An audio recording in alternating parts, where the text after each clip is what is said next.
మొదటి 4 వచనాలు చూడండి. చదువు.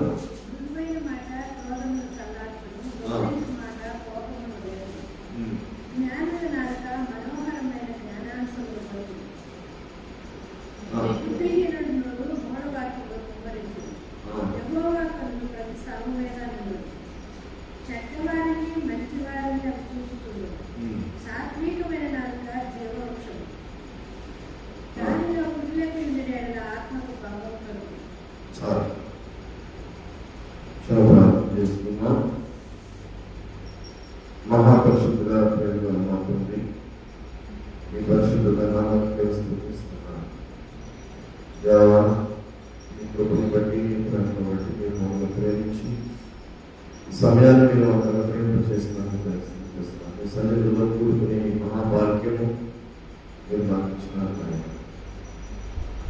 దేవా, నాకు మాత్రం మీరుండి ఈ మాటలు మాత్రం గ్రహింపు చేసి మాలో మీరుండి ప్రభా మీ వాక్యానికి అనుగుణమైనటువంటి రీతిలో ప్రభా మేము జీవించడానికి మా శరీరాత్మను అప్పగించుకునే వారిని సిద్ధపరుస్తున్నాను.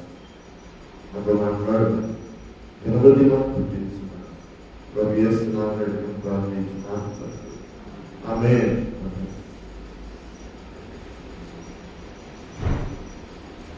మృదువైన మాట ప్రాణము సల్లార్చును, నొప్పించు మాట కోపము రేపు.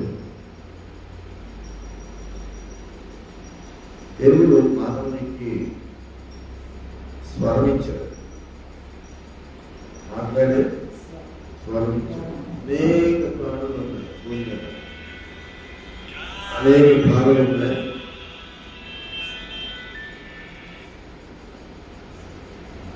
తర్వాత మాట్లాడుతున్నాం.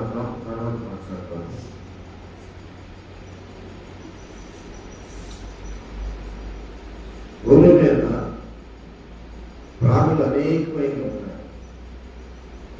మాట్లాడే ప్రాణులు, వాటికి శరీరం ఉంది, ప్రాణం ఉంది. మానవుడికి శరీరం ఉంది, ప్రాణం ఉంది. తర్వాత ఆత్మ ఉంది. ఆత్మ అది కంటికి కనబడేది కాదు. దేవుని వాక్యం ఏమిటంటే ఆత్మ విషయమై దీనులైన వారు ధన్యులు, పరలోక రాజ్యము వారి. మొత్తం మాట ప్రభు చెప్పిన మాట ఆత్మ విషయమే సంబోధించారు. కనుక శరీరంలో ఉన్నాం, శరీరం ఉంది. కానీ అనేకులు శరీరం అంటే పశువులకి, పక్షులకి, జలరాశులకి, అనేకమైన వాటికి శరీరం ఉంది, ప్రాణం. ప్రాణం పోతే శరీరము ఏమైపోతుంది? కుళ్ళిపోతుంది. మానవునైతే మధ్య నుంచి దేవుడు తీశాడు కదా, మధ్య నుంచి తీసిన ఆకారాన్ని ఇచ్చి జీవమాయను ఉండినప్పుడు జీవాత్మ ఆయను అన్నారు. మాట్లాడే శక్తి మానవుడికి దేవుడిచ్చాడు. పోలికలో మానవుడు ప్రత్యేకమైన జీవి. మానవుడు దేవుని యొక్క కోరిక. ఏ పశువులు, పక్షులు, జంతువులు, జలరాశులు ఏది కూడా దేవుని కోరిక ప్రత్యేకమైన జీవి మానవుడు. కనుక దేవుడు మానవుని ప్రేమించి మానవుని కొరకు తన శరీరాన్ని ప్రాణత్యాగం చేశాడు. ప్రభు కూడా ప్రాణం ఉంది భూమి మీద. యేసు ప్రభు ఈ లోకానికి వచ్చినప్పుడు ప్రాణము ఉంది, శరీరం కూడా ఉంది. శరీరం ఉంది, ప్రాణం ఉంది. కానీ మానవుడు పుట్టినట్లుగా, మానవుడు జన్మించినట్లుగా ప్రభు జన్మించాలి. ఆయన జన్మ ఒక ప్రత్యేకం. ఆయన మరణము ప్రత్యేకము, ఆయన పునరుద్ధానం కూడా ప్రత్యేకం. అది మనం గ్రహించాల్సిన వారుగా ఉన్నాం. సరే, దేవుడు మానవుని ఎంతో ప్రేమించను. ప్రేమించి ప్రాణాన్ని ప్రేమించిన వారిని ప్రేమించడం అనేది సాధారణమైనటువంటి ప్రేమించిన వారిని ప్రేమించడం. కానీ ప్రభు ఈ లోకానికి వచ్చి ద్వేషించిన వారిని కూడా ప్రేమించమని ప్రభు చెప్పారు. అంటే ప్రభులో ఉన్నటువంటి వారికి ద్వేషించిన వారిని కూడా ప్రేమించాలనే ఆజ్ఞ వారికి ఇవ్వబడింది. మనం ద్వేషించిన వారిని మనం ప్రేమించాలి. అక్కడ ద్వేషించేవారు ప్రేమించేవారు ఇద్దరే కదా.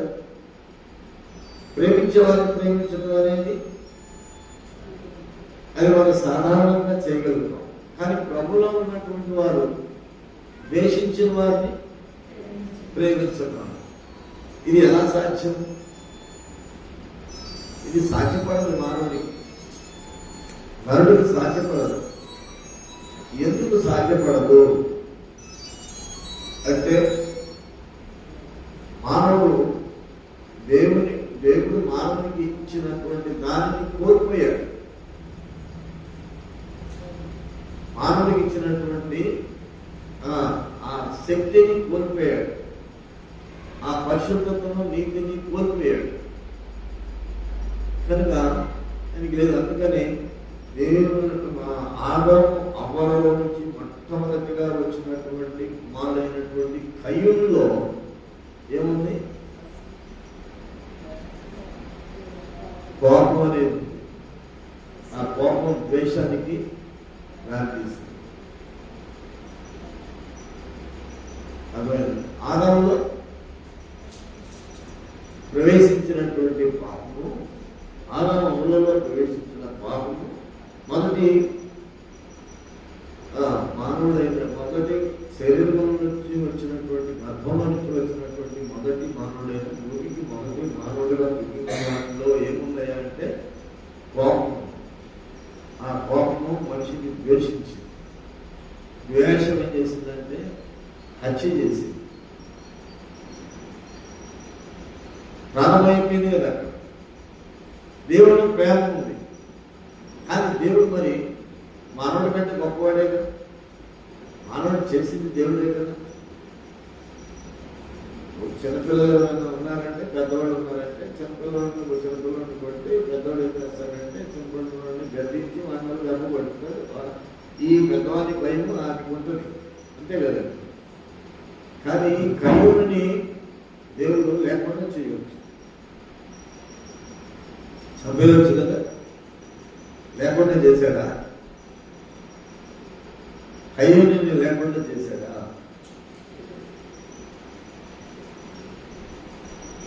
కానీ ఎవరు చంపకుండా ముద్ర వేశాడు.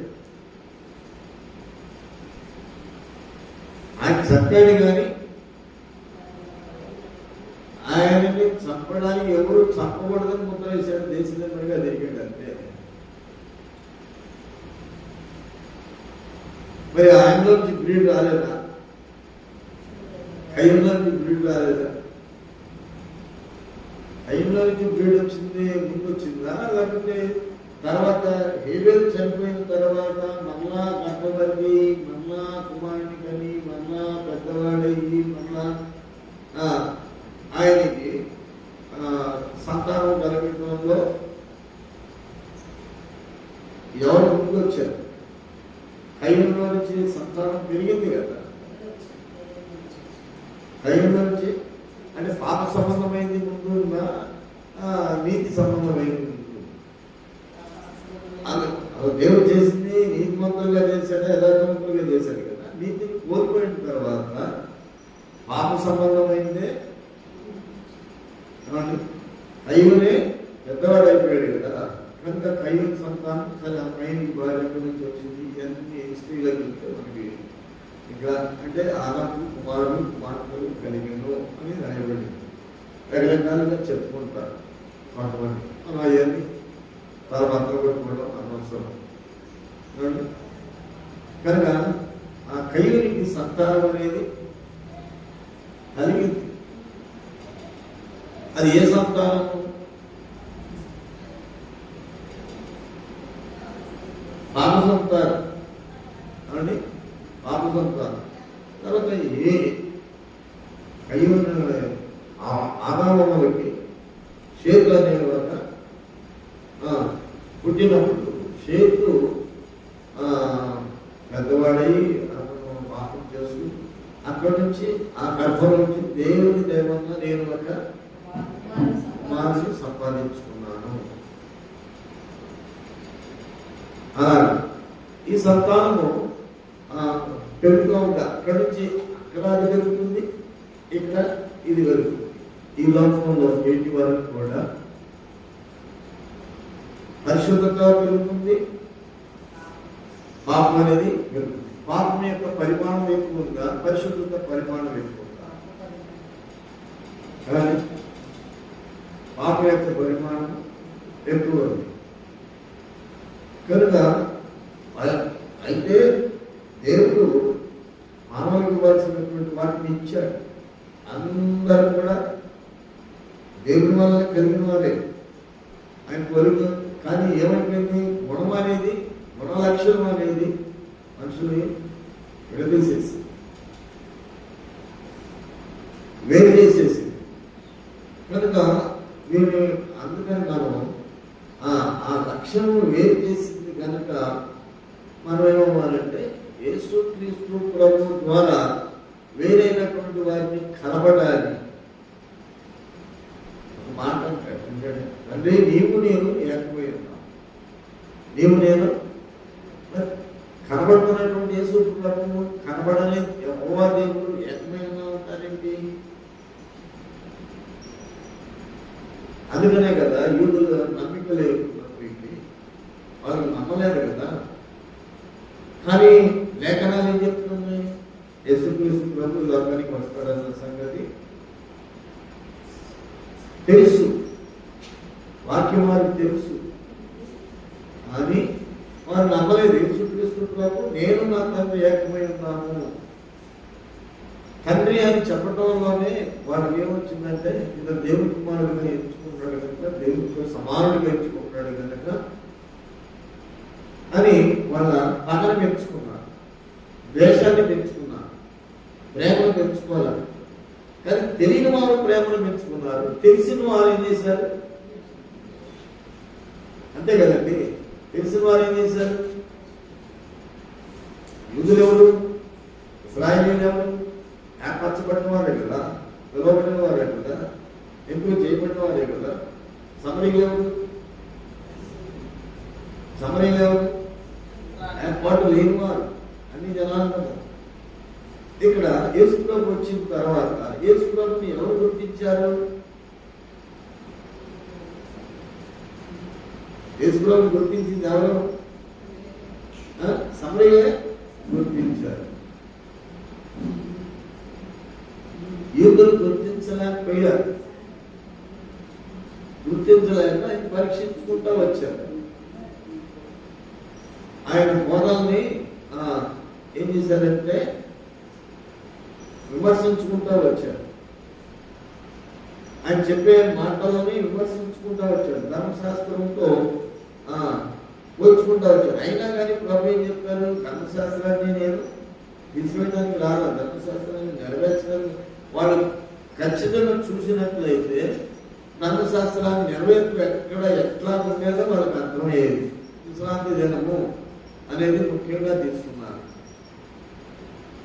విశ్రాంతి దినము ముఖ్యంగా తీసుకొని విశ్రాంతి దినము పరిశుద్ధంగా ఆచరించాలి. ఖండాలను మనం చూస్తాం ప్రభుత్వ ధర్మశాస్త్ర ప్రకారంగా మోషే ద్వారా అలాగా. కానీ ఈయన అనుసరించట్లేదు. ఏమిటి అక్కడ అనుసరించకపోవడం కారణం ఏంటి? ఏమి అనుసరించట్లేదు? గుడివారిని బాగు చేయడం మనం చూస్తుంటాం. గుడివారు అంటే వాళ్ళకి ఎంత ఎవరు గుడ్డోళ్ళో ఇప్పుడు అర్థమైపోతుంది కదా. మీరు గుడ్డివారైనట్లయితే మీకు పాపం మీకు ఉండకపోవును. కానీ మీరు గుడ్డివారని గుడ్డివారిగా చూస్తున్నారు కనుక పాపం ఇచ్చి ఉంటుంది. గుడ్డివారైనట్లయితే మీకు పాపము ఉండకపోవు. గుడ్డివారిని బాగు చేసిన జనము విశ్రాంతి దినం. మీరు గుడ్డివారైనది మీకు పాపం లేకపోను కానీ చూస్తున్నానని మీరు చెప్పుకుంటున్నారు కనుక మీ పాపం నిలిచి ఉన్నది. చూడండి, ఇప్పుడు మనం క్రైస్తవం అని క్రీస్తుని అంగీకరించామని ధర్మశాస్త్రాన్ని అనుసరించి అనుకరణ చేస్తున్నామని మనం అనుకుంటున్నాము. కానీ మనం ఉన్నాయనుకుంటున్నాము, మనలో ఉండాల్సింది ఉండకపోతే పాపం నీళ్ళు నిలుస్తుంది. అంతే కదా, మనలో ఉండాల్సింది ఉండకపోతే పాపం నీళ్ళు నిలిచి ఉంటుంది. కనుక ఏది ఉండకూడదో దాన్ని ఉండకుండా చేయాలంటే ఎవరో సహాయం మనకు కావాలి. నీ తోటి సహోదరి సహాయం వల్ల, నీ పక్కనున్న వాళ్ళ సహాయం వల్ల దానిని ఓడించలేము, తీసివేసుకోలేము. ఒక ప్రత్యేకమైనటువంటి శక్తి కావాలి. ఆ శక్తి యేసుక్రీస్తు ప్రభువు లోకానికి. ఆ సంగతి మనకి అర్థం కాదు. ఆ గుడ్డివాడిని స్వస్థపరిచాడు. గుడ్డివాడిని స్వస్థపరిచినప్పుడు ఆ గుడ్డివాడిని ఎవరి నుంచి స్వస్థపరిచారు అని అడిగాడు. అడిగితే యేసు నన్ను స్వస్థపరిచారు అని చెప్పాడు.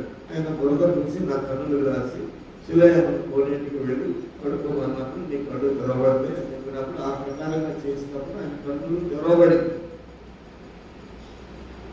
అది ఏ రోజు? విశ్రాంతి దినం.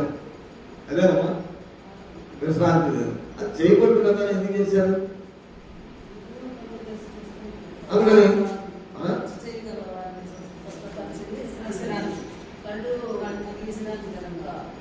విశ్రాంతి దినము. మరి తల్లిదండ్రులను అడిగారు కదా,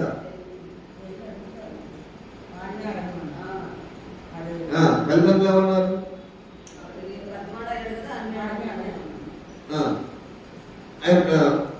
ఆయనకి వయసు వచ్చిన వాడు కదా, వారితో 9వ అధ్యాయం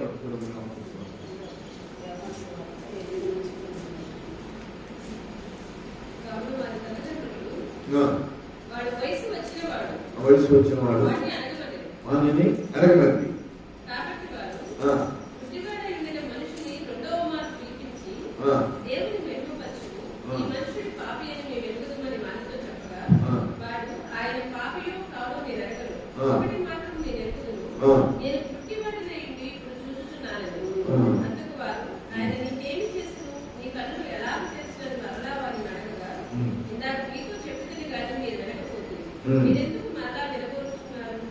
మీరు ఆయన శిష్యులై కొనవలసిందా?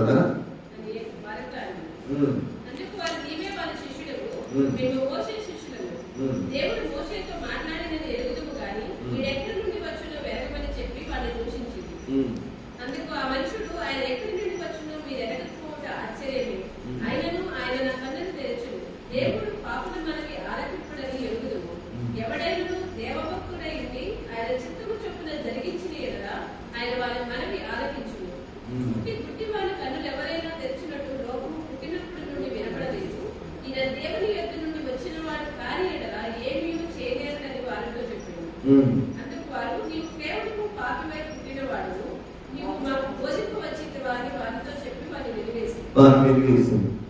ఇంకా ఇక్కడ కూడా మాట 16వ వచనంలో తన పరిశీలనలో కొందరు ఈ మనుషుడు విశ్రాంతి దినం ఆచరించలేదు కనుక దేవుని యొద్ద నుండి వచ్చిన వాడు కాడని అక్కడ భయపడింది కదా. విశ్రాంతి దినాన్ని పాటించట్లేదు కనుక దేవుని యొద్ద నుంచి వచ్చిన వాడు కాదని. కనుక ఇక్కడ ఈ పరిచయులు ఈ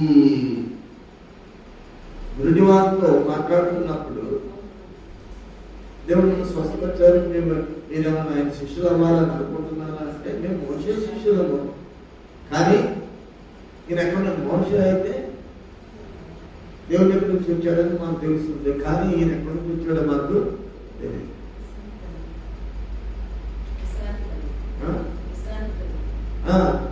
అక్కడ రాయబడి ఉంది కదా, ఈ మనిషి విశ్రాంతి దినం ఆచరించట్లేదు అని వాళ్ళు అనుకుంటున్నారు అంతే. అంటే ప్రభు ఏమంటున్నారు, నన్ను నమ్మండి అంటున్నాడు. కానీ మీరు నన్ను నమ్మకపోయినా కానీ మీకు చేసే క్రియలు బట్టి అయినా మీరు నమ్మండి.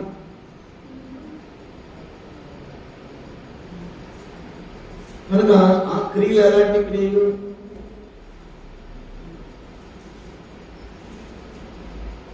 కన్నులు తెరవబడటం సాధ్యమా?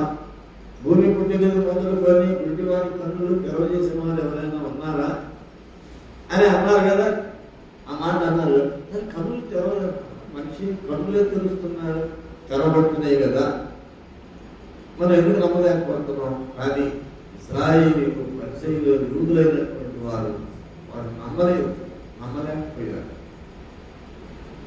కానీ ఎవరు నమ్మారు? నమ్మినటువంటి వారికి గొప్ప వెలుగు.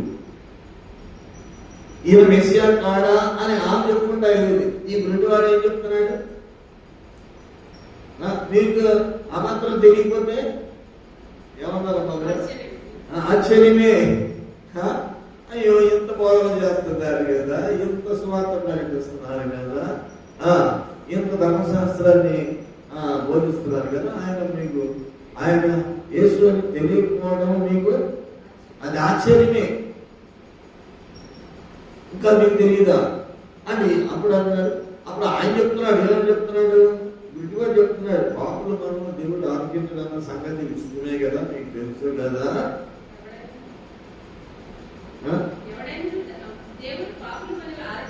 దేవుడు పాపులు మనల్ని ఆరోగ్యించడని ఎరుగుదము. ఎవడైనా దేవభక్తుడైంది ఆయన చిత్తము చొప్పున జరిగించిన కదా ఆయన మనవి అని. ఇప్పుడు ఈయన ప్రార్థన చేసేప్పుడు ఈయనంతా ఏం తెలిసాడనా, లేకపోతే ఈయన వాళ్ళు ఆయన ఏం చెప్తున్నాడు? ఆయన నాలెడ్జ్లో చెప్తున్నాడు. గుడ్డివాడు ఏమంటున్నాడంటే ఈయన దేవుడిని వేడుకున్నాడు, దేవుడు నా కన్నులు తెలిసాడు అని అన్న లెక్కలకు వచ్చేసాడు. అంటే ఆయనే నన్ను నా కన్నులు తెలిసాడని చెప్పబడిన మాట సమరయ స్త్రీ చెప్పింది వాళ్ళ ప్రజల దగ్గరికి. అయితే ఈయన నీతివంతుడై ఉండబట్టే కదా దేవుడు ఆలకించాడు, ఆలకించి నా కన్నులు తెరిచాడు అని ఆయన చెప్తున్నాడు. నువ్వు మాకు బోధించడానికి వచ్చావా? నువ్వు మాకు బోధించడానికి వచ్చావా? కేవలం పాపిగా పుట్టినవాడు మాకు బోధించడానికి వచ్చావా? ఇప్పుడు ఎవరు పాపి? నమ్మినవాడు పాపి, విమర్శించేవాడు పాపి. అక్కడ పరిశీలి శాస్త్రులుగా ఉండి వాళ్ళు ఏం చేస్తున్నారు? ధర్మశాస్త్రాన్ని వర్ణించేవాడుగా ఉన్నారు, కానీ వాళ్ళే విమర్శించేవారుగా ఉన్నారు. కనుక వాళ్ళని గురుడివాడై కన్నులు తెరబడి చూస్తున్నాడు, చూచుచుండివాడు గుడ్డివాడే. ఈ విషయం ఎక్కడండి? ఈ భక్తి ఎక్కడ? ఈ విధానం ఎక్కడ? మన విధానాలు మనం చేసుకుంటున్నాం, కానీ మనం దేవుని యొక్క విధానంలో లెక్కించబడిన సంఖ్యలో మనం ఉండగలుగుతున్నామా? ఆ వ్యక్తి వీళ్ళకి బోధిస్తున్నాడు, కానీ వాళ్ళు ఏం చేశారు? వెలివేశారు. వెలివేస్తారని చెప్పేసి వాళ్ళు భయపడ్డారు. ఎవరు? తల్లిదండ్రులు భయపడ్డారు. అయితే ఇప్పుడు ఇతను వెలివేయబడ్డాడు అంటే ఎవరి నుంచి వెళ్ళిపడ్డాడు? వెలివేయబడ్డాడు యూదులై ఉండొచ్చు ఇతను కూడా, అంతే కదమ్మా. వెలివేయబడటం అంటే వెలివేసేసారు. ఇక నువ్వు వెలివేయటం అంటే గతంలో అనుకునే వాళ్ళు ఇప్పుడు అదేం లేదు, వెలివేసేసారు అనుకున్నాము. మా దగ్గర కలవడానికి లేదు, మాకు రావడానికి లేదు అని ఒక సంకల్పం వాళ్ళు కూడుకొని అలా వెలివేసారు. కానీ వెలివేసినటువంటి తను ఎలా ఉన్నాడు? అమ్మా ఎలా ఉన్నాడు? మనం వెలివేసిన యేసు విని అని కనుగొని అడిగాను.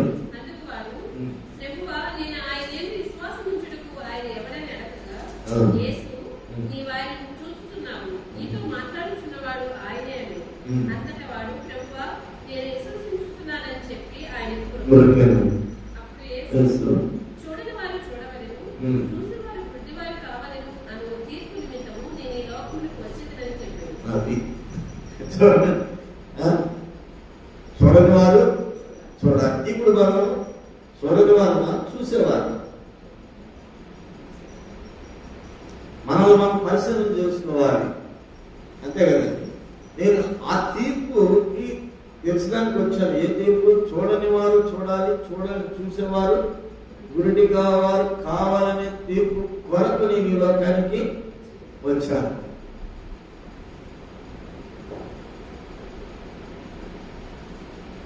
ప్రభు కనబడిన తర్వాత ప్రభుత్వం విశ్వాసం ఉంచుతున్నావా అని అడిగారు. అడిగితే ఎవరిని నేను విశ్వసించాను ప్రభు? ఎవరో చెప్పారు, ఏసన్నా చెప్పారు, కానీ ఆయన ఎవరో నాకు తెలియదు.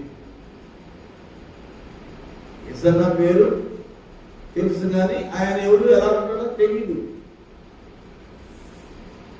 అంటే నువ్వు చూస్తున్నా ఆయనే అని అనగానే ప్రభు నేను విశ్వసిస్తున్నా. అప్పుడు ఆ మాట చెప్పారు, చూడని వారు చూచువారు కావాలని, చూచువారు గురుడివారు కావాలి. భక్తి అనేది చాలా మర్మంతో కూడిందండి, చాలా మర్మంతో కూడింది. కనుక మనము ఆ భక్తి విధానంలోకి కొందరి చేత మనకు వెలివేయబడి ఏమవుతాం చెప్పండి, ఏమవుతాం? వెలివేయబడటం మంచిదా కాదా? కాదు. వెలివేయబడకూడదు అంటే ఇప్పుడు ఏమవుతుంది? గుడి వరకు ఏముండాలి? కళ్ళు తెరవబడాలి. ఇప్పుడు వాళ్ళకి ఏంటి బాధ? గుడ్డివాడు కళ్ళు తెరవబడకూడదనేగా వాడు బాధ. గుడ్డివాడుగానే ఉండాలనేగా దేవుని ఉద్దేశం ఏంటి? గుడ్డివాడు చూడాలని ఉద్దేశం. పాపిగా ఉండాలన్నా మనుషులు, పాపి పవిత్రుడు కావాలని దేవుడు. అది కొంత పవిత్రత. అయితే మనము దేవుని వలన తప్ప, అంటే ఎందుకు వచ్చాడు యేసుప్రభు అంటే గుడ్డివారిని చూచేవారుగా, కన్నులు తెరిచి చూచేవారుగా చేయడానికి ప్రభు లోకానికి వచ్చిన. ఇప్పుడు మనం గుడ్డివారమా? మనం చూస్తున్నామా?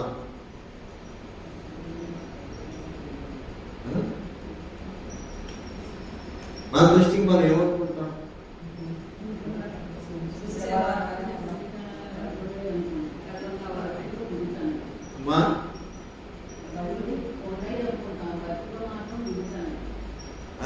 అది నేను అక్కడ ప్రకటనలో ఏమంటాడంటే చూడమ్మా, 3వ అధ్యాయము 15వ వచనం అనుకుంటా, ప్రకటన గ్రంథం.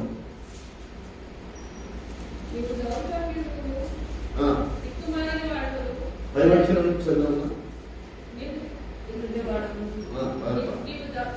16వ వచనం. నీ క్రియలు నేను ఎరుగుదును, నువ్వు చల్లగానైనా వెచ్చగానైనా లేవు, నువ్వు చల్లగానైనా వెచ్చగానైనా ఉండినే కదా.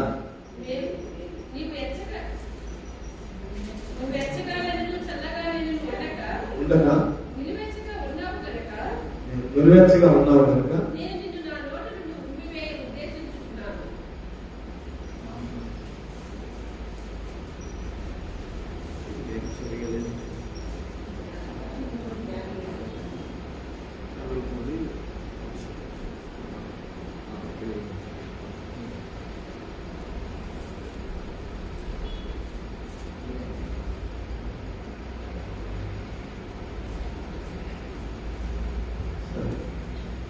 అట్లా నువ్వు వెచ్చగానైనా చల్లగానైనా లేవు, నిలువెచ్చగా ఉన్నావు కనుక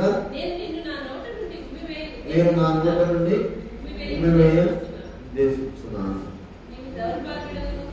ఇక్కడ చెప్తున్నాడు అసలు నీ స్థితి ఏంటో అక్కడ చెప్తున్నాడు. ఏమన్నా నీవు దౌర్భాగ్యుడవు, దౌర్భాగ్యుడు, దిక్కుమాలిన దిక్కుమాలిన వాడు, దరిద్రుడవు, దరిద్రుడవు, గుడ్డివాడవు, గుడ్డివాడవు, దిగంబరుడవై దిగంబరుడు. ఉన్నావు. అక్కడ ఈ జాతకాన్నింటిలో కూడా గుడ్డివాడు అనేది మెన్షన్ చేయబడింది. ఇవన్నిటికి సంబంధించిన వాడు లేదు, వాటిలో గుడ్డివాడు కూడా ఉన్నాడు. సంపూర్ణమైనటువంటి భక్తి విధానాలు మనం చేయాలంటే మన నేత్రాలను తెరవడాలి. మన నేత్రాలను తెరవడాలంటే దేవుని ప్రేమించాలి. దేవుని ప్రేమించేవాడు లోకాన్ని ప్రేమించాలి. లోకాన్ని ప్రేమించేవాడు దేవుని సమీపంగా ఉండలేడు. అది ఎంత కష్టమా? భక్తి అంటే ఎంత కష్టమా? చాలా చాలా కష్టమైంది. భక్తి అంటే ఎంత కష్టమా అంటే శరీరాన్ని ప్రేమించడం అనేదాన్ని మనం ఏం చేస్తాం? శరీరం కొరకు ఏం చేస్తాం? ఏదైనా కానీ ఏదైనా అప్పగిస్తాడు, శరీరం కొరకు ఏదైనా అప్పగిస్తాడు కదా. ఏ విషయంలో అపవాది అనే మాట ఏమంటున్నాడు? ఏ విషయంలో అపవాది అనే మాట ఏమంటున్నాడు? అన్ని ఇచ్చావు కదా, కంచి చేసావు కదా, కంచి తీసి శరీరానికి వచ్చిన దాన్ని బట్టి నిన్ను దూషించి ఆయన నీకు ఎడమైపోతాడు అని అంటుంది కదా. ఏ గ్రంథంలో సరళ మాట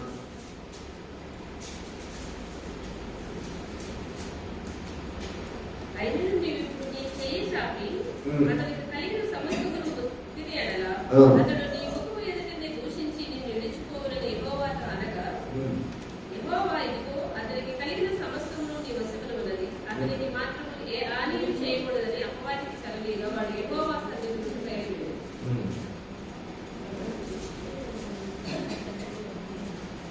నీవు అతనికి అతని ఇంటి వారికి అతనికి కలిగిన సమస్తము ఏమా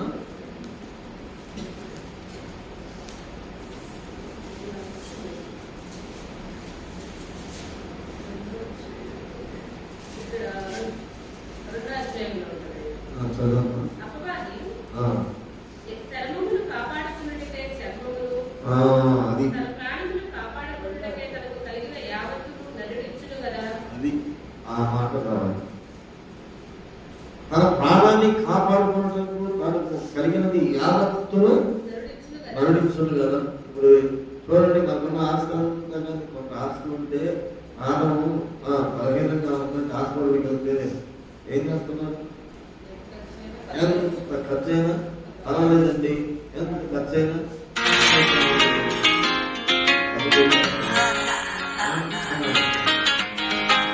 ఎంత ఖర్చు అయినా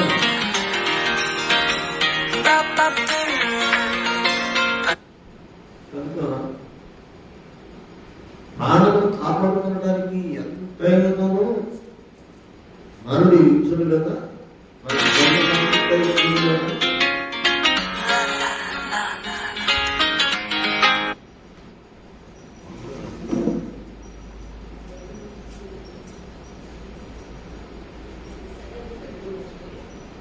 తనకు కలిగినది ఇచ్చాడు కదా.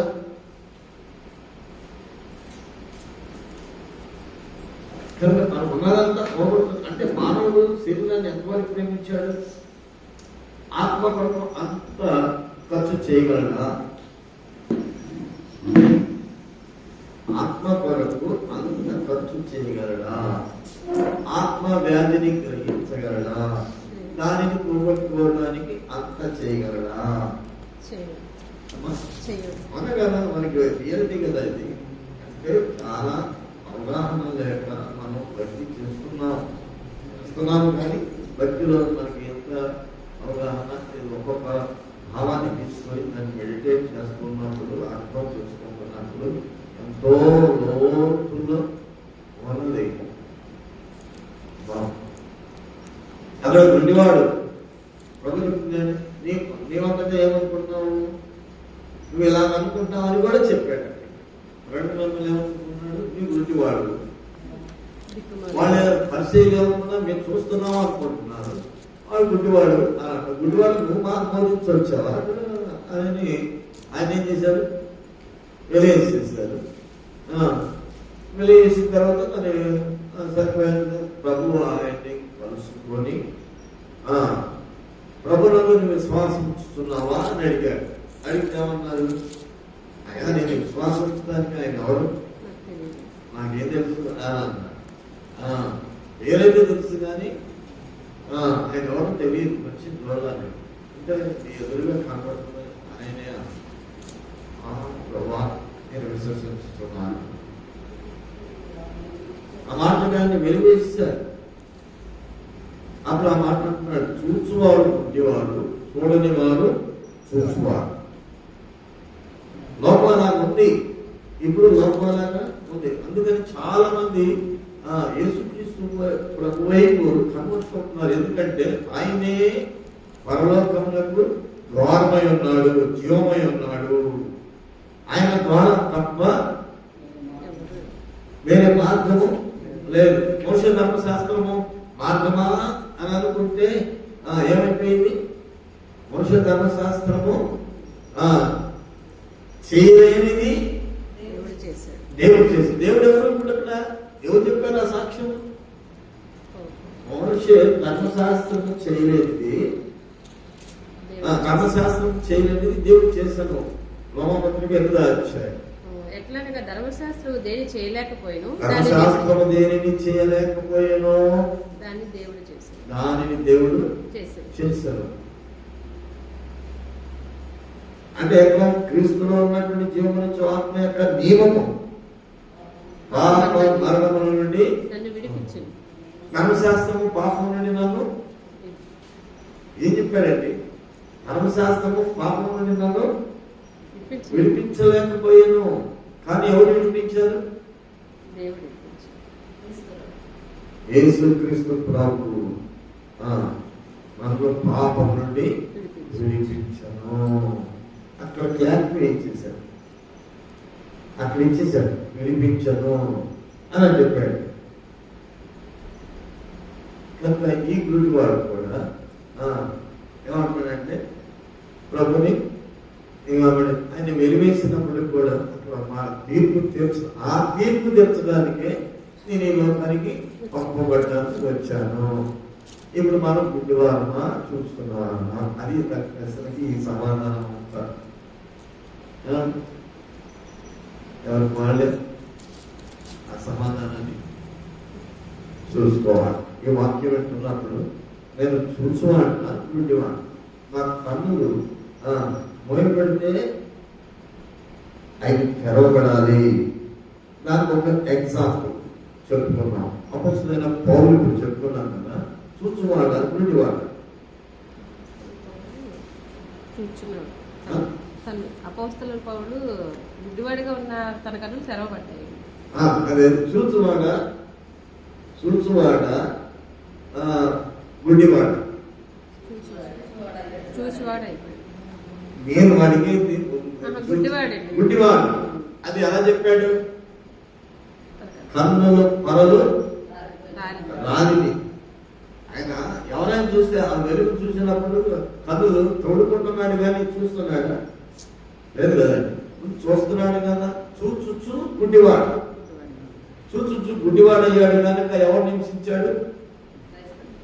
శిష్యుని హింసించాడు. గుడ్డివాడే హింసించాడా లేకపోతే చూచుచూ హింసించాడా? గుడ్డివాడే హింసించాడు, చూచుచూ ఏమిచ్చాడు? ప్రేమించాడు. ఇప్పుడు మనం కూడా అలాగే అవునా? చూచువారు చూచువారు అక్కడ అందుకు వచ్చాను, ఆ తీర్పు తెలుసుకోవడానికి నేను వచ్చాను అనే ఆ గుడ్డివాడితో చెప్పాడు. సో చూచుతున్నాం మనం, చూడని వారికి కావాలన్న మాట చూస్తున్నామా? అది మనకు కావాలి, ఆ క్లారిఫికేషన్ మనకు కావాలి.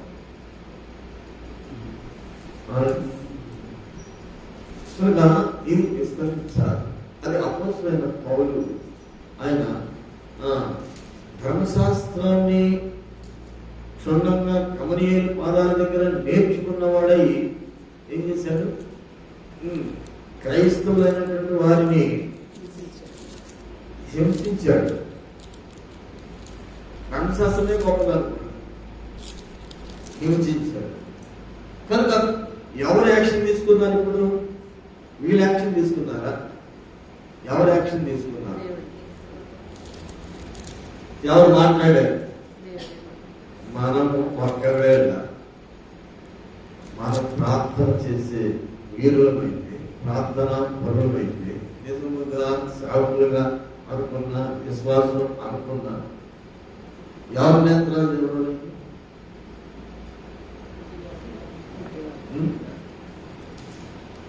పక్కని నేత్రాలను తెరుపబడి మనం సరిపోయినా మనది కదా, మన కదా. ఆ నేత్రాలు తెరవబడిన తర్వాత ఆయన ఏం చూశాడు? ఆయన శిష్యుని ఎలా చూశాడు? గతంలో చూసినట్టు చూశాడా, లేకపోతే కొత్తగా చూశాడా? చూపు మారిపోయింది, దృష్టి మారిపోయింది. అందుకని అక్కడ రాయబడి ఉంది, వృద్ధివాడము, దిగంబరుడు, దౌర్భాగ్యుడము.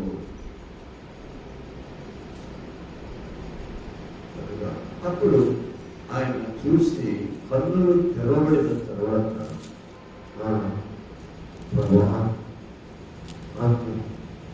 తన స్థితంతటిని కూడా పక్కన పెట్టి మొదలుపెట్టాడు. ప్రవక్త ఏమంటున్నాడు? అన్నయ్య ప్రవక్త ఏమన్నాడు?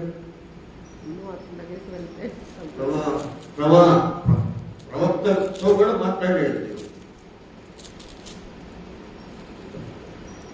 పాస్వర్డ్ అయినటువంటి పౌరులు అక్కడికి వెళ్తున్నాడు, యెరూషలేము నుంచి వస్తున్నాడు. అక్కడ అతను అడుగుతాడు, అతని దగ్గరికి వెళ్ళిపో, అయ్యా నీ నామం బట్టి స్వార్థ ప్రకటించే వాళ్ళందరినీ సెలవు పెట్టేసి చంపేస్తున్నాడయ్యా. నేను ఆయన ఏర్పరచుకున్నాను. దేవుడు ఏర్పరచుకున్నప్పుడు సౌలు పౌలుగా మారాడు, అవునా కదండి? ఏర్పరచుకోకపోతే సౌలుగానే ఉంటాడు. ఇప్పుడు మనం దేవుడి చేత ఏర్పరచబడిన వాళ్ళం సౌలుగా ఉన్నామా, పౌలుగా పోయాం? దేవుడు నమ్మాం, అవును కదండి? పౌలు అయ్యామా, సౌలుగా? అవునా కదా? కనుక పౌలుగా మారాలి, అది మార్పిడి.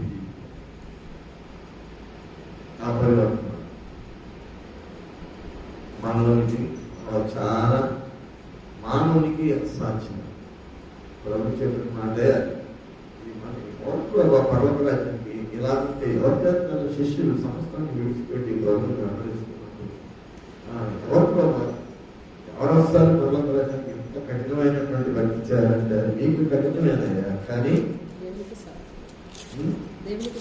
సమస్తము అసాధ్యం అంటూ సమస్తము సాధ్యమే.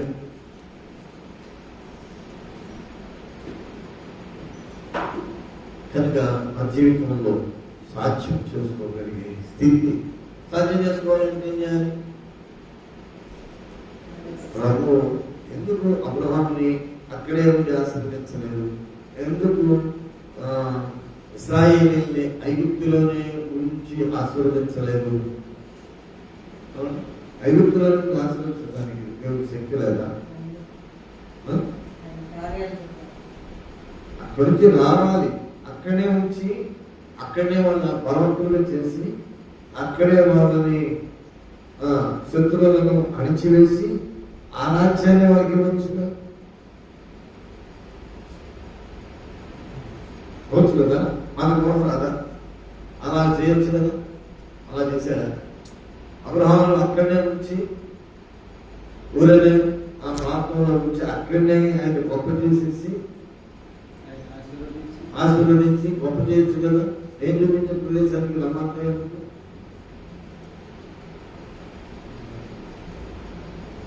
కానీ విడిచి రావటం, అక్కడి నుంచి విడిచి రావటం. మరి వేళలన్నీ చేపలు పట్టి జాలని మనుషులు బట్టి జాలంగా చేస్తానని చెప్పాడు కదా, మరి విడిచి రమ్మన్నాడు అక్కడే నుంచి చేయకూడదా?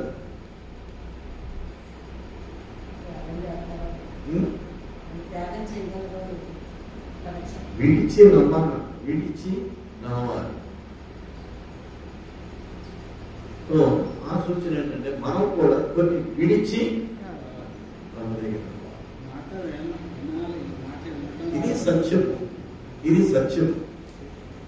ఈ సత్యాన్ని మనం చేస్తే వాళ్ళు ఏం చేశారు, యూదులు ఏం చేశారంటే వాళ్ళ నుంచి ఏం చేశారు, వెలేసారు. ఏం చేశారు, కన్ను తెరవబడ్డాడు. తెరవబడ్డా కన్నుతో వెలేసారు. ఇప్పుడు ఏది కావాలి, ప్రభు కావాలా లేకపోతే యూదులంటే యేసుక్రీస్తు ప్రభు కూడా యూదుల నుంచే పుట్టాడు కదా. యూదా గోత్రం కావాలా, ఇశ్రాయేల్ వంశం కావాలా లేకపోతే యేసు ప్రభు కావాలా? వాళ్ళకి ఏంటంటే ఇంకా మెస్సియా వస్తాడు, మెస్సియా వస్తాడు, మెస్సియా వస్తాడు. ఇప్పుడు కూడా వాళ్ళ దగ్గర కూర్చొని ఏం చేస్తున్నారంటే ఏడుతున్నారు, మెస్సియానా మెస్సియానా మెస్సియానా. ఎందుకు వాళ్ళు అంతకాలం ధ్యానపడుతున్నాం? మరి బైబిల్ ఏం చెప్తుంది, యెరూషలేము కొరకు యూదుల కొరకు ప్రార్థన చేయమని ఉంది. ఎందుకంటే వాళ్ళ కన్నులు వేయబడ్డాయి. ఎప్పుడైనా వచ్చాడు కన్నులు, ఎందుకని ఈ కన్నులు తెరవడానికి. ఏ కన్నులు మీరు అర్థం చేసుకుంటారా? మన కన్నులు తెరవడానికి దేవుడు మన కన్నులు చూశాడు. అదేంటండి, దేవుడు అలా కూడా చేస్తాడా అనుకున్నావా? మన కన్నులు తెరవడానికి వాళ్ళ కన్నులు మూసేశాడా దేవుడు అనుకున్నావా? అలాగా మరి పరో హృదయాన్ని ఎందుకు కఠినం చేశాడు? వేళ విడిపించడానికి పరో హృదయాన్ని ఎందుకు కఠినం చేశాడు? అలా కదా, వాళ్ళకి అర్థం అవటానికి ఎన్నిసార్లు కఠినమైందో. వాళ్ళు నిగ్రహించారు. ఎవరైనా ఎక్కడ వేసుకుని మీరు ఆర్డీలో బాగుంది, పని వచ్చింది అని అన్నారు. వాళ్ళు అదే హృదయం కఠినం చేశారు. వాళ్ళని విడిపించడానికి కఠినం చేశారు. అలా కఠినం చేసి బయటికి తీశారు. నా జీవితంలో ఇప్పటికి యూదుల యొక్క వాళ్ళని కర్మశాస్త్రం చదువుతున్నప్పుడల్లా వాళ్ళ మీద ఏముంది, ముసుగు ఉంది. ఆ ముసుగు తీవ్రాలంటే ఈ అన్యజనాంతా ప్రవేశము సంపూర్ణమా, అది దీని యొక్క అనుభవం. అన్యజనుల ప్రవేశం సంపూర్ణ మగు వరకు, అన్యజనుల యొక్క ప్రవేశము సంపూర్ణ మగు వరకు ఇశ్రాయేలునకు కఠిన మనసు కొంత మటుకు కలిగిన. అది ఇశ్రాయేలుకి అన్యజనులు అన్యజనులు పుట్టివారా లేకపోతే యూదులు పుట్టివారా? యూదులు ప్రేమించాడా, అన్యజనులు ప్రేమించాడా? అవకాశం అన్యజనులకు ఇచ్చాడా లేకపోతే యూదులకు ఇచ్చాడా? ఎవరు పోగొట్టుకుంటాడు దేవుడు? ఆయన జ్ఞానం ఎంత గొప్పది అని రాయబడి, ఆయన జ్ఞానం వాళ్ళ కఠినపరిచి ఒకళ్ళ హృదయాలు తెరిచి వీళ్ళు ప్రవేశమైన తర్వాత వాళ్ళ కళ్ళు తెలిసినప్పుడు అప్పుడు అయ్యో అని ఇది మర్మం. దేవుని బుద్ధి జ్ఞానముల బాహుల్యము ఎంతో గంభీరము. ఆయన తీర్పులు శోధింపనేంత అవశ్యములు. ఆయన మార్గములు ఎంతో అగమ్యములు. ప్రభువు మనసు ఎరిగిన వాడెవడు? ఆయనకు ఆలోచన చెప్పిన వాడెవడు? మృందిగా ఆయనకిచ్చి ప్రతిఫలం పొందగలవాడెవడు? ఆయన మూలమును ఆయన ద్వారాను ఆయన నిమిత్తమును సమస్తమును కలిగి ఉన్నవి. యుగముల వరకు ఆయనకు మహిమ కలుగును గాక. దేవుడు మనకి మంచి అవకాశము కనుక అన్ని జనులు ఆయన మనల్ని కూడా యూదులతో పాటు సమానమైనటువంటి వారిగా చేయడానికి మనల్ని వాళ్ళ కళ్ళు మూసాడు. మన కళ్ళు ఎలా మంది చెప్తున్నారు, కళ్ళు ఇప్పుడు చెప్తున్నాం వాళ్ళు మేమంటే వాళ్ళు మనకు అవకాశం ఇచ్చాడు. ఆ తర్వాత మోయబడుతుంది. ఇంకా పరిశుద్ధాత్మ మన మీద సంచారం జరగదు. ఈ కనులు మోయబడితే మానవస్తున్నాను ప్రభా నేను రక్షణ పోతున్నాను అన్నా కానీ అయితే వాళ్ళందరినీ దేవుడు రెప్ప మాటలోనే అంట, రెప్ప మాటలోనే వాళ్ళందరూ రక్షించబడడానికి అవకాశం ఉంది. చిన్నపిల్లల వరకు పెద్దవాళ్ళ వరకు కూడా గుర్తించాలి. అయ్యో మేము సిరివేశాం ఇప్పుడు చూస్తారు. తర్వాత ఆ రోజు రాబోతున్నాయి నాది ఇప్పుడు జరగబోతున్న యుద్ధాలు మూడో ప్రపంచంలో జరిగింది అంటే ప్రభు చూస్తున్నట్టు మనం ఏమైపోతారు ఆనందాన్ని తయారు చేసుకున్నారండి. ఒక్కొక్కరు దేశాలు కూర్చుకోవడానికి అనుభవం తయారు చేసుకొని ఒకరి మీద ఒకరు అలాంటి ఇప్పుడు అటు ఇటు రెండు భాగాలు ఉన్నాయి. ఆ రెండు భాగాలు ఎవరైతే యూదులు ఇస్లామిక్స్, అర్థమైందండి. యూదులు ఇప్పుడు యూదుల్లోనే రెండు భాగాలు, ఎవరు క్రైస్తవులు యూదులు. అరబిక్స్ వాళ్ళందరూ కూడా ముస్లిమ్స్ అందరూ కూడా ఒకటిగా ఉన్నారు. అన్ని దేశాలు 57 దేశాలు ఒకటైపోయి ఒక్క దేశంలోనే క్రైస్తవులు. వీళ్ళ సంఖ్య ఎంత అది తక్కువ, కానీ వీళ్ళకి ఇచ్చిన జ్ఞానం ఎంత ఆచరిస్తున్నాం. అది దేవుడు ఇచ్చిన జ్ఞానం. ఆఖరికి ఇప్పుడు ఏమైపోతుంది ప్రపంచం అంతా కూడా వాక్యం చెప్పినట్టుగా నాశనం కాబోతుంది. ఇప్పుడున్న ఆకాశమును భూమియు భక్తిహీనుల తీర్పును నాశనమును జరుగు దినము వరకు అగ్ని కొరకు నిలవ చేయబడినవై అదే వాక్యము వలన భద్రము చేయబడి ఉంది. ఆ వాక్యం చేత భద్రము చేయబడి అసలు అగ్ని చేత ఏమైపోవాలి, నాశనం కావాలి. కానీ వాక్యం చేత ఏమైంది, భద్రం చేయ తీర్పు కోసం. ఎంత దేవుడు గొప్ప ప్రేమ. తీసుకున్న వాక్యం వేరు, వచ్చిన వాక్యం వేరు. కనుక మన జీవితంలో మనం సమయం కొంచెం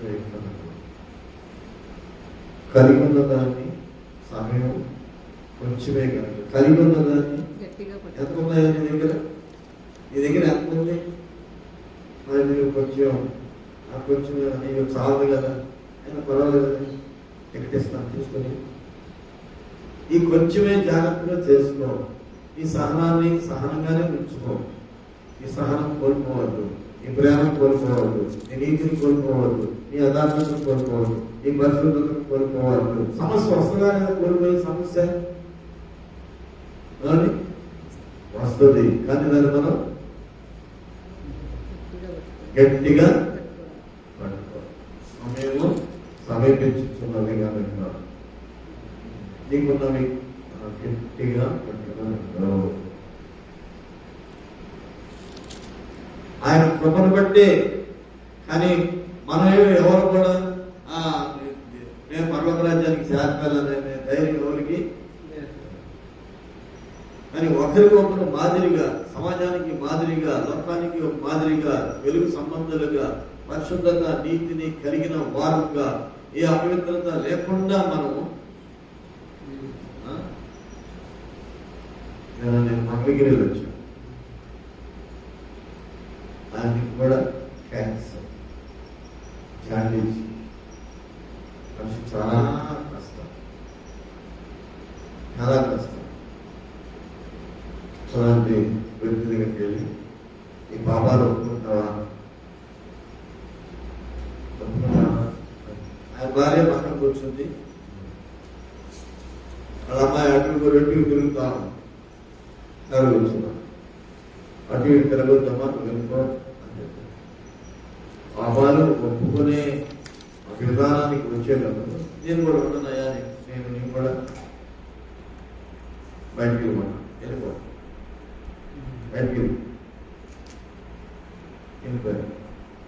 సరే నీ సంగతి దేని బట్టి వచ్చింది? వీడు గుడ్డివాడిగా పుట్టడానికి కారణం ఏంటండి వీడు చేసినటువంటి పాపమా, వీళ్ళు తల్లిదండ్రులు చేసినటువంటి పాపమా, వీళ్ళు చేసిన పాపమా అని అంటే ఏమన్నాడు ప్రభు? కానీ ఎక్కడ వచ్చాయి కానీ పెద్దలుగా చేసిన పాపం కాదు, దేవుని మహిమ కొరకు మరి కొన్ని వ్యాధులు కూడా దేవుని మహిమ కొరకు ప్రత్యక్షం అవడానికి కొన్ని పరీక్షలు కూడా దేవుని మరి కొన్ని వ్యాధులు కూడా చెప్పలే వస్తాయి దేవుని మహిమ కొరకు. ఆయన ఏమయ్యా మరి నీకేమన్నా దురలవాట్లు, దురభ్యాసాలు, కళాలు, మోసాలు, అన్యాయాలు, విషయాల సంబంధమైన ఇట్లాంటి ఏమన్నా ఇలా ఉన్నాయా అంటే ఇప్పుడు ఏమన్నా ఏం చేయాలి? నేను పరిస్థితులు కావాలి, దేవుడు మనం క్షమించి ఒకవేళ శరీరము అలా పడిపోయినా ఆత్మ, నీ ఆత్మ రక్షించబడడానికి ఈ చివరి గడిలో దొంగని నేను నీకు నాతో కూడా పరదేశంలో ఉంటామని చెప్పినట్టుగా చెప్పగలిగే స్థితి ఇప్పటికీ ఉందయ్యా. మాకు ఇప్పటికైనా నేను ఓర్పు కావాలంటే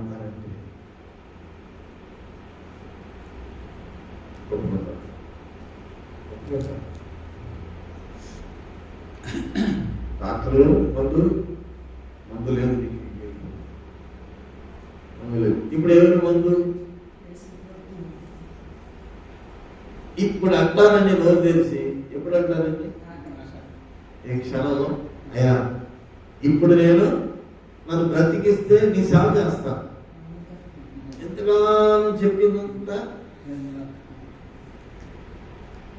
దేన్ని ప్రేమించాడు? శరీరాన్ని చాలా మంది అలా.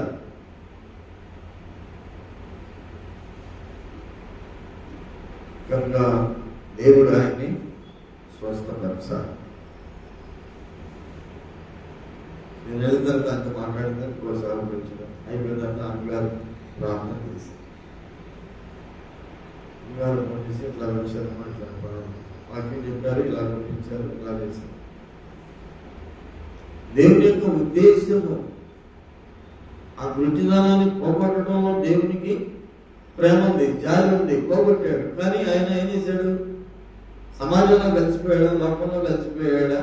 ప్రభుని వెంబడించాడా? ప్రభుని వెంబడించాడు అంతే. వెలివేశారు వాళ్ళు, లోకం వెలివేశారు. కానీ మరి వాళ్ళందరూ 6 7 ఒక చర్చికి వెళ్తా ఉంటారంట. 6 7 కూడా ఒకళ్ళు అప్పుడప్పుడు వాళ్ళ కోసం ఆ చర్చికి వెళ్తా ఉంటారంట. వాళ్ళు ఈ చర్చికి రారంట. కానీ ఇక్కడ ఆయన సాక్ష్యం, నా జీవితంలో సాక్ష్యాన్ని నేను కొంతమందికి నాకు పంచుకుంటున్నాను. అలా పంచుకుంటున్నాను. మరి దేవుడు నాకు స్వస్థత ఇచ్చాడు, నా వల్ల కాదు, నేను రాలేను అని అనడానికి చెప్పండి. అంటానికి ప్రభుని అలా మనం కూడా ప్రభు మనకు మేలు చేసినప్పుడు ప్రభుని వెంబడించడం ఆయన చెప్తూ ఆయన మనకి తోడుగా ఉండి మనల్ని నడిపించే దేవుడు. ప్రభా ఈ పని చేయమంటారా? ప్రభా నేను ఇక్కడ ప్రార్థనకు ఉండాలి అనుకుంటున్నాను అని అడిగి ప్రార్థన ఉన్నట్టుగా మరి స్వరూపాన్ని చెప్పింది. ప్రభుని అడిగి సమస్తం ఆయన ఫస్ట్ ప్రిఫరెన్స్ ఆత్మ తండ్రి, శరీరాత్మ తండ్రి అయినటువంటి దేవుడు ఆయన వల్లనే కలిగి సమస్తమైన లోకంలో జీవిస్తూ ఆయన చిత్తాన్ని మనం జరిగించినట్టు దేవుడు మనల్ని విడిచిపెట్టే ఎడవాల్సిన దేవుడు ప్రార్థన చేస్తాం.